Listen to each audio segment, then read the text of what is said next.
Why is the gaming industry abandoning E3, the most beloved and pinnacle gaming industry event ever? Are they going to cancel E3 2019 like they did E3 2006? Listen all the way to the end to find out. Elder Scrolls 6 announcement? Final Fantasy 7 remake? Are we going to see more Cyberpunk 2077 gameplay? And Netflix has original games that they're previewing at E3 this year? What is even going on? The industry's being turned on its head. Welcome to The Digital Drop, the video games industry podcast for creators, streamers, and digital marketing professionals. Speaking of professionals, I've got Andrew Perrin, social media and advertising specialist, on board today. What's up, buddy? Not much. I'm glad to talk about E3. It's something that I've experienced for many, many years, and I'm excited to get into it today. We've also got Twitter juggernaut, Ross A. Dillon, on the pod. What's up? Oh, not too much. We're talking E3 today. I'm pumped up. Everybody gets pumped up about it. My name is Andrew Wall, aka Awall. I am a digital marketing consultant. Matter of fact, I am the digital marketing consultant. So the clickbait I gave you earlier was about 2006 E3 being canceled. Perrin, that really happened, right? Yeah, so I don't know if you guys can remember back to 2006 and what life was like back then, but in that year, Sony, Nintendo, Microsoft, and Electronic Arts all reached like a joint agreement to not go to E3, and it was canceled outright. So it was like this armistice of E3. And some people have said since that year it's never been the same. That's probably, a matter of opinion. But now we're kind of hitting this area again where people are questioning E3, how useful is it? Lots of developers and publishers are dropping out. Looks like it's still going to happen. So I don't think we need to turn the clickbait up to 200 here, but this has happened before, and is it on its dying leg? Are things dying or being murdered? That equals clicks for sure. So let's talk about the different components of E3 that we all tune in for, right? There's the games part, there's obviously the console announcements, and then we'll kind of get into what's happening overall here. So let's start with the games. So first things first, you've seen a major push in the industry for developers and publishers of games to control their own message. So obviously BlizzCon, the Blizzard Entertainment event, they've had their own event out in Anaheim every year. They don't go to E3. They don't need to bother with E3. They'll just send a couple community managers out and call it a day. They control their own event, their own message. Nintendo does have a presence at E3 regularly, but they just pre-record videos for the most part and just release their own message in their own controlled way, and the industry has seen inspiration for that. A big push was from EA, the biggest developer and publisher of video games, where they have their own EA Play event, which isn't actually at E3, but it's kind of like adjacent to E3, so they can control their own message in their own event. So everybody who makes games and publishes games is kind of seeing that it's not really worth it to be on the floor at E3, and what benefit are we really getting here? Ross, why do you think these decisions to control your own message are happening? Well, because they have to. For one, especially with smaller publishers, it is getting so incredibly expensive just to be at E3. The cost of being there is so outrageous, especially for the smaller studios and publishers, that one was actually quoted saying it cost them $100,000 to be there, and if they hadn't researched it to death, it could have easily hit $500,000. And that doesn't even include the small things like the $1,000 a day internet bill, which is a real thing. So these studios are almost in a position where, especially the smaller ones, is it worth it to put that much money on the board to go there? Is that press coverage worth it? And with, social media and gaming news sites, constantly just tossing out information, it's more quickly becoming, no, it's not. So the money thing is definitely a factor, and $1,000 internet is real. I used to work in exhibition AV, and I used to run internet to booths and power to booths. I'm sorry, guys, we did charge $1,000 and got insane margins. You know why it's $1,000? Is because the building itself gets a cut, the internet provider gets a cut, and then the company that actually runs the line and services it gets a cut. And so by the time all three of those parties get a cut, you have to charge $1,000 just so they can make 100 or $2 a day. I know that sounds ridiculous, but that's the reason why it costs $1,000. Perrin, other than the high cost, why do you think people are controlling their own message for their games? Well, I think messages come down to the change in the way the gaming industry works. So this starts from like from ground up, where gaming used to be packaged goods trying to sell disc copies at a trade show, which is what E3 is. Um, Essentially, publishers, developers are going there to get retailers and wholesalers to buy their product and sell it. But we just had an episode about, GameStop kind of closing down. These retailers and resellers for physical copies of games are pretty much dying. We do digital now pretty much everywhere. And digital includes the evolution now of communication too. So Twitch, social media, this allows these companies to take better control of their message and time it differently, or take complete control, put it on their terms. What EA has done is actually brilliant. They don't attend E3. They create their own event close by that's right before it. So they're the first most hype thing that everybody sees. It's a brilliant marketing move. Now they don't have to compete with anybody at E3, and they still get huge amount of attention and physical presence that they were getting from the event, and it's on their own terms. Likewise, with Sony pulling out, they're not there at all this year. And normally this event was something, and I'm going to transition here into consoles, and I want to get you guys' take on it too. But I had a thought here of like the console wars. They always kind of happen around the E3 time, and the big keynote console announcement was always like the big thing that I would look for, and that looks like it's done with. I don't know if Microsoft and they're still going to this year's E3, but I don't know if they're going to announce a new Xbox. I know that they've announced the project name. They might talk a little bit more about details, but Sony not being there at all is basically saying we don't have to play on this field where we have to compete with Nintendo and Microsoft in a console war. We're just better. We'll control our own message. We'll bring the audience through the digital capacity, through social media, through live streaming, and we'll bring the people and attract when and where we want them to be, instead of having to go compete. By not competing at all, they actually get far more from their marketing and far more control of their message. That totally makes sense. We as TGN used to go to E3 in like 2013, 14, and even 15 to cover the event, because physically being there was a way to get access to content that was useful. But what we learned over time is that if you're physically at E3 as a media outlet, or even as a creator or a streamer or anybody else, you're actually going to be slower at covering E3 than if you just stay at home and just watch the press announcements from home and then make a video about it or an article about it from home. It was almost kind of ridiculous at a certain point, where you've got these media rooms full of professionals that are like typing articles, and there's like hundreds of people at E3 typing articles and editing videos. And I'm just thinking to myself while I'm there, why aren't you guys at home or at the office just covering this event from there with your pro setups, your professional computers, sitting in your comfy office, drinking a coffee or a tea, instead of being in this giant freaking uncomfortable room, just doing the same thing you would do from your office? It's just old school. It just is like the 90s almost style of covering an event. And it's actually better not to be there if you're trying to be first on something or early on announcements and trying to be a source of cutting edge information from the event. And I think that is absolutely the case here with the console announcements.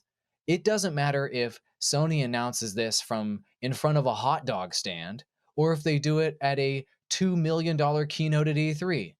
Every media outlet in the entire world is going to cover it, no matter where they do it and how they do it, because internet reasons. And so, why drop millions at E3 when you can just do it exactly how you want with no limitations? It makes perfect sense.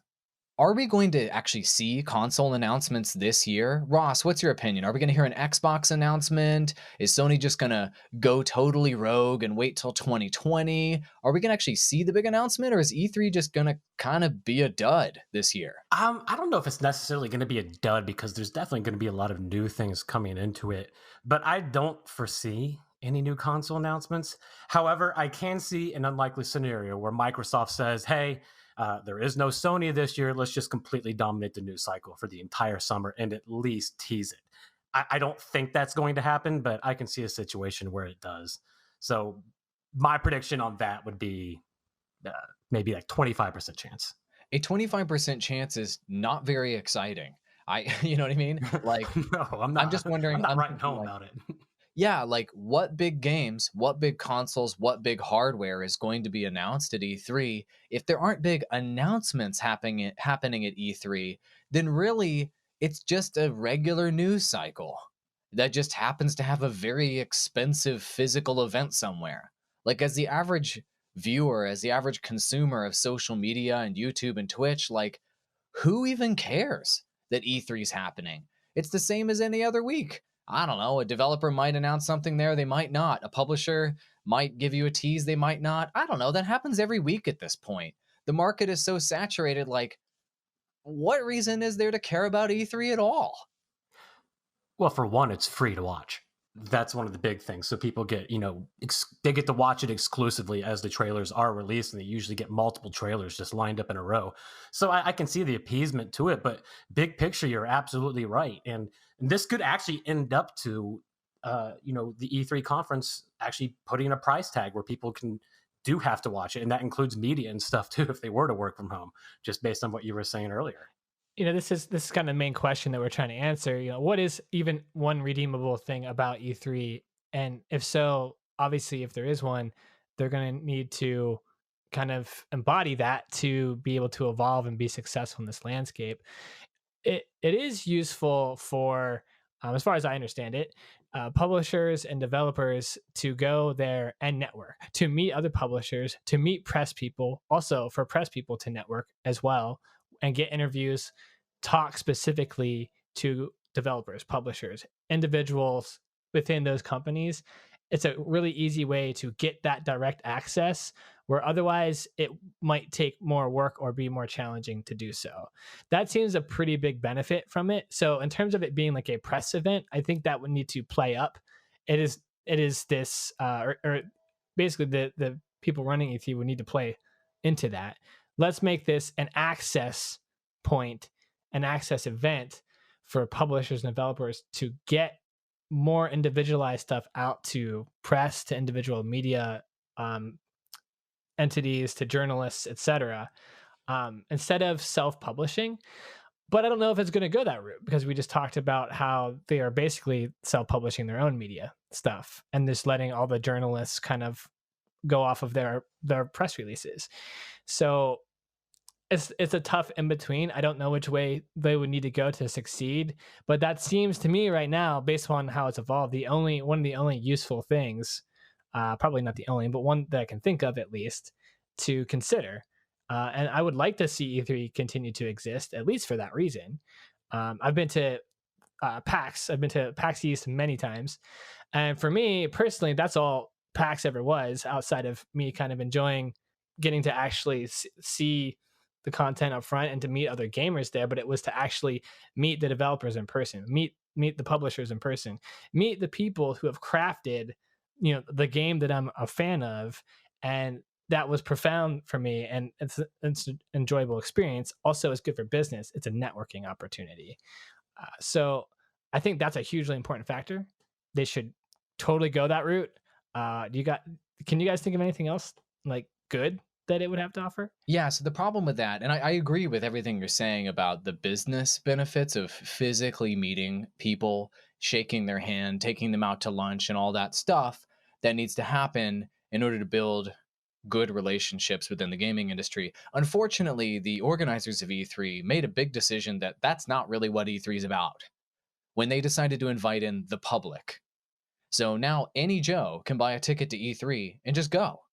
So if they really wanted to position it as an industry event, they should have never let the average peasant go into E3, and they should have just kept the event private and kept it business and focused the event heavily on business. Maybe downscaled it a bit, made it more premium, made it even more exclusive, and made it maybe include things like workshops on how to become a better professional in the industry and sharing insights with other people, sort of like, developer conferences and what have you, really double down on the industry level stuff. But instead, they went the other direction. They said, hey, public, come on in here and come check out E3. You can finally get access. Well, guess what?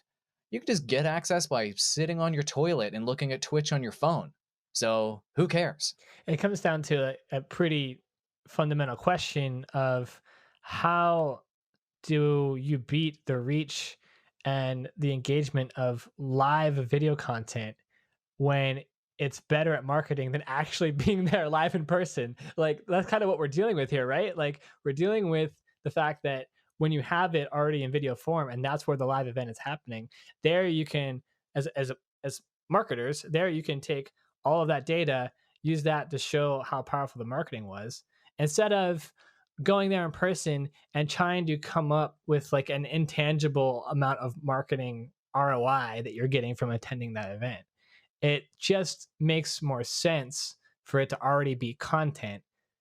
And for that reason, it's more valuable from a marketing perspective than being there in person, which is, I feel crazy that I'm saying that, but that's what I think.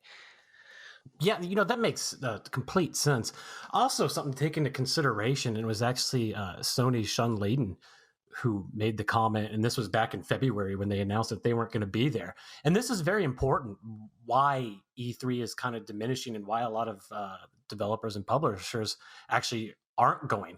And he said something along the lines of retailers are making purchasing discussions in February. June is just too late to have a Christmas holiday discussion with retailers. And from his perspective, and from a lot of the perspective of developers and publishers, E3 is just a trade show. You're just there to sell. So if you can do that on your own time in February, like what Sony is doing with PlayStation Experience, where you can hit, all the distributors in one spot, have everything, done by the time E3 rolls around, there's no point to be at E3. Yeah, so we're having a really hard time coming up with reasons to go to E3. But this doesn't mean that gaming conferences are dead. In fact, they're blowing up like never before if they have specific purposes that cannot be duplicated on the internet.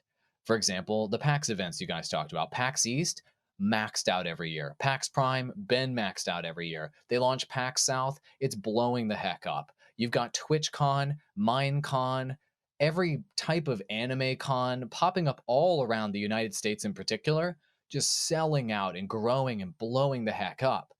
But those conferences have very specific purposes that you cannot fulfill on the internet by watching a video, watching a live stream, or looking at your social feed.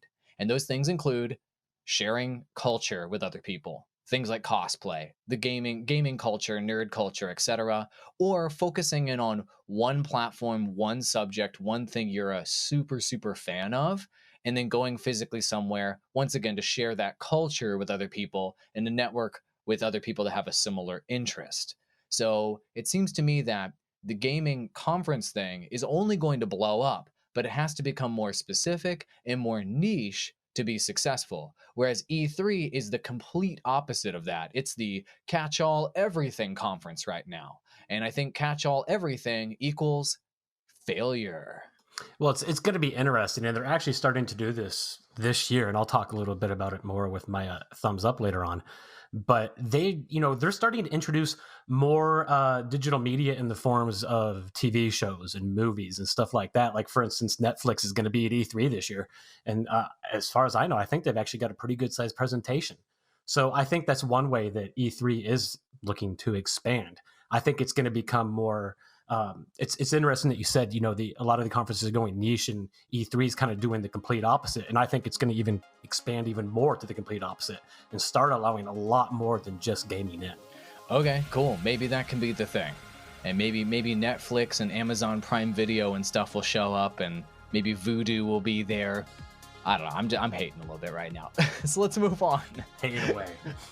So we're gonna go to our like buttons, but first, follow us on Twitter at Digital Drop Pod. We have over 100,000 followers, I heard. Are we marketing geniuses? Yes, we are. Follow us there and learn all about how you can succeed online and gaming industry goodness. To our dislike and like buttons, I think they're all like buttons this time, pretty much. Perrin, we teased Elder Scrolls 6, Final Fantasy 7 Remake. What's going on here?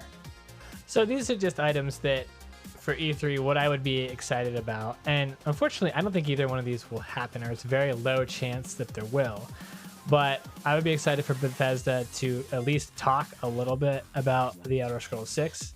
And we just got a new Final Fantasy 7 Remake trailer last week. I would like Square Enix to talk about it a little bit, but unfortunately, upon kind of further research, Bethesda stated that they're not going to be making an announcement about Elder Scrolls 6 at E3 this year, which I took as they're just baiting me to not believe it's true, and they're going to do it anyway. And then I don't know if Square Enix will talk about Final Fantasy 7, but they said it's still early. So there's a small chance they could talk about it at E3, probably won't. That's sad. We're hoping for things to be talked about there, but they won't even talk about them there because these companies realize, why talk about it there when I could talk about it any other time? Sad. My like button for this episode is, I think for realsy though, we're gonna get Cyberpunk 2077 gameplay, the game I'm most anticipating at this year's E3. So this was an example where last year, CD Projekt Red released a 45-minute gameplay demo that they had demoed at the previous year's E3. And what happened, and this is an example of what went really well at E3, all of the media and all of the streamers and creators and developers that they brought into this E3 demo, it was like a private room demo, just walked out of there going, holy crap, this is freaking incredible. And because of the feedback they got at E3 and it being 10 out of 10 amazing in this private setting, they actually made a marketing decision to release that very unfinished kind of alpha build gameplay video to the public after E3. Then once the public saw that video, they also had a, oh my god, this looks absolutely incredible moment. The YouTube video itself has 15 million views on a 45-minute long gameplay video of alpha footage of an upcoming game.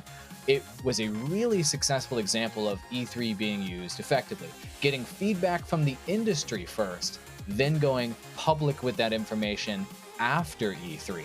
Really interesting strategy from CD Projekt Red. I think we're going to see, I hope in my heart of hearts, we're going to see more Cyberpunk 2077 gameplay this year. They've already confirmed that they've made major changes and upgrades since the last footage that we saw.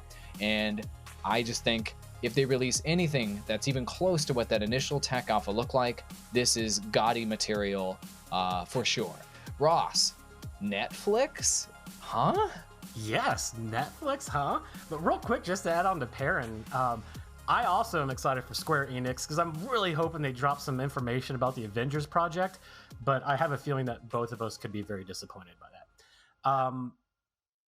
So Netflix, like I talked about earlier, they are going to be at E3, and it's actually rumored that we could get some news on what's going to happen with Telltale's Stranger Things game, which obviously went down the drain with Telltale. Does Netflix still have plans for it? There's a possibility. And I also fully expect what's going to be really cool, and like we talked about E3 kind of evolving, I do expect that the first trailer for the Witcher series is either going to be at E3 or maybe before. If I were them, I would do it at E3. And Netflix is also said to be bringing some original gaming announcements. I'm not exactly sure what that could mean. I know they've talked about in the past how they have interactive episodes, and they've referred to those as video games in the past. So I hope that's not what they're talking about here. But also, Microsoft, speaking of TV shows, it's rumored that the Halo live-action TV series that will be on Showtime, we will at least get some kind of first look at that, whether it's a trailer or pictures. So E3 is evolving, guys.